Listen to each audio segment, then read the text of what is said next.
How do you get people out of their cars? Get out of their cars. Getting out of our cars and get out of our cars. Get out of their cars. Get people out of their cars. To get out of their cars.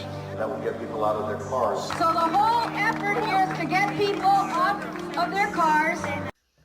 I'm going to share with you, and I'm going to show you proof how the government is trying to get rid of cars and is trying to implement a different method of transportation for us to get around, such as bicycles. And I'm going to share with you the wording that they use and how manipulative it is, and try to trick us into that it's good for us and it's good for the environment.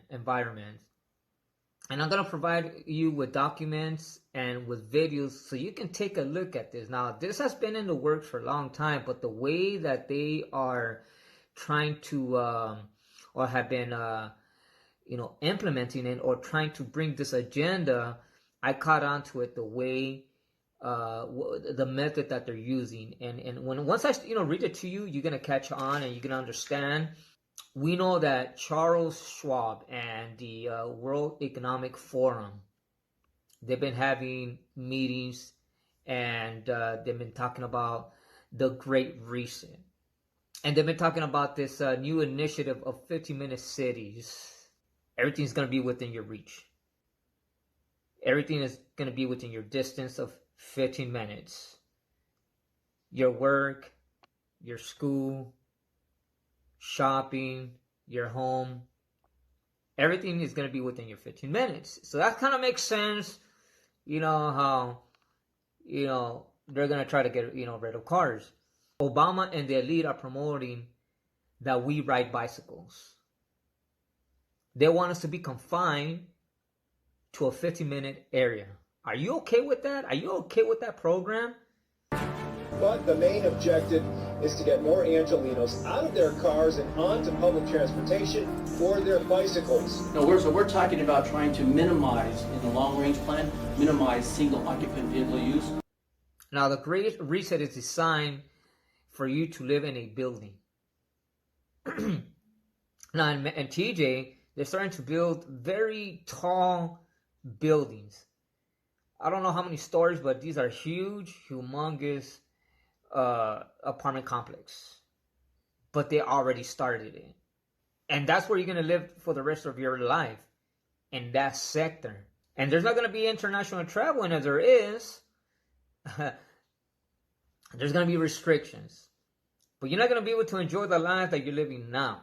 So the 15-minute initiative cities have already been announced in different parts of the world, such as India, UK, China, Canada, the US, Mexico, just to mention a few. On the 1% of the land, is that what you said, 1%? It's going to house them all together there, and they're going to love doing it because you're going to have a coffee shop on every corner, and you're going to have all of everything they need self-contained in these little urban villages, which are absolutely essential because traffic congestion will stop them from ever leaving their village. But part of this Agenda 2030, it also includes banning farms and ranches. The Netherlands, the biggest food producer in the world, is already experiencing this. Now, there are zones on the map. I'm going to show you the map, and I want you to take a look at the map. But there are zones on the map that shows the areas that humans are not allowed in. And this is the map in the U.S. They call it the Simulated Reserve and Corridor System to protect biodiversity. So they have us mapped out pretty much. Okay, so let me go ahead and read to you. Let me go here real quick. And I'm going to read to you. And you can read it for yourself, but I'm just going to read a few points. This is the UN, United Nations Sustainable Development. That's what they call it. Okay, the Great Reset, in other words. And it's just the development of society and how they plan to redevelop our lifestyle. And supposedly we are okay with it. That's what they, in this document, says that they have met with us, to talk to us about this initiative. So here it reads, sustainability, managing its natural resources. What is it that they want to manage? What resources? Our food, our water, They want to limit our resources. We are determined to mobilize the means required to implement this agenda. Let me read that again. We are determined. Who's determined? Are we determined? No. It's the government, the world elite, Charles Schwab, Dr. Fauci, Bill Gates, the Rothschilds, the Rockefellers. They are determined to mobilize the means required to implement this agenda. Whose agenda? Your agenda? Mine? Your agenda? Or their agenda? Whose agenda is it? The goals and targets are the results of over 2 years of incentive public consultation and engagement with civil society. Really? I have never heard of that related to this topic. Have they spoken to you about this agenda? I never heard about this until independent reporters start talking about this. You don't hear this on the news, because if that was the case, it will be on the news. So why is it not on the news? If it's for our sustainable development, if it's for our own good, why isn't it mentioned in the news? And then it goes on to say, we resolve between now and 2030 to end poverty, hunger, everywhere, to combat inequalities within and among countries, to build peace, just and inclusive societies, to protect human rights and promote gender equality and the empowerment of women and girls, to ensure the lasting protection of the planet and its natural resources. We resolve also to create conditions for sustainable, inclusive, and sustained economic growth, shared prosperity, and decent work for all, taking into account different levels of national development and capacities. They're playing God. That's what they're doing. So now that I read to you a small portion of the Agenda 2030 called Sustainable Development, now I'm going to share with you how the government wants to get rid of our cars and how they want to force us to ride bicycles or to use another means of transportation. And I want to read to you this article, this document it's called Everett Comprehensive Plan. In other words, Sustainable Development. It's another Great Reset agenda.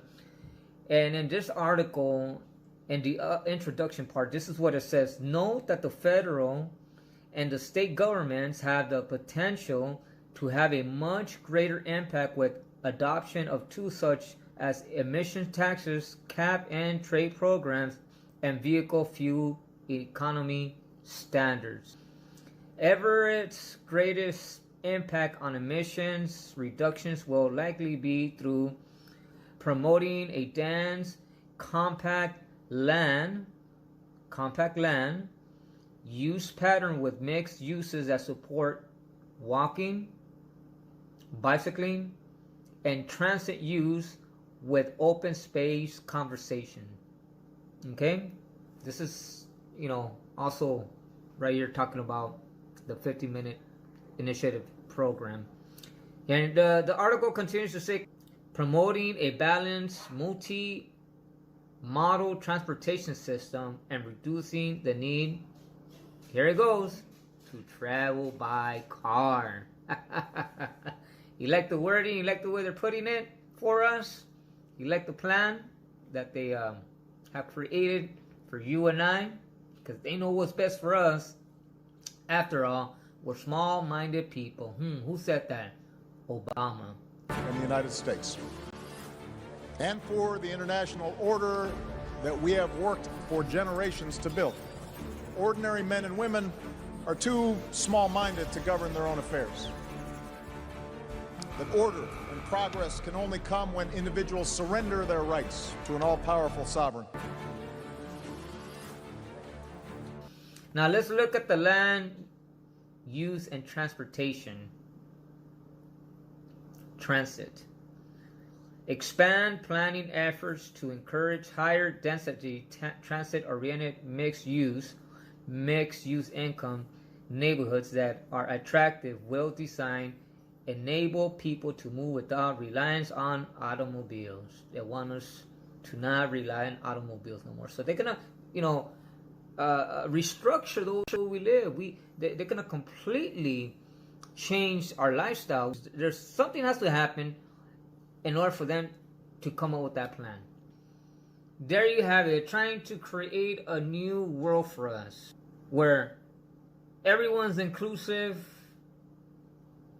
We accept all gender identity people. They provide all food and water, health, everything for us. Because after all, they're playing God. And after all, they are your Savior. After all, they know what's best for you. After all, you are small-minded people that can't think for themselves. Obama used those very exact words.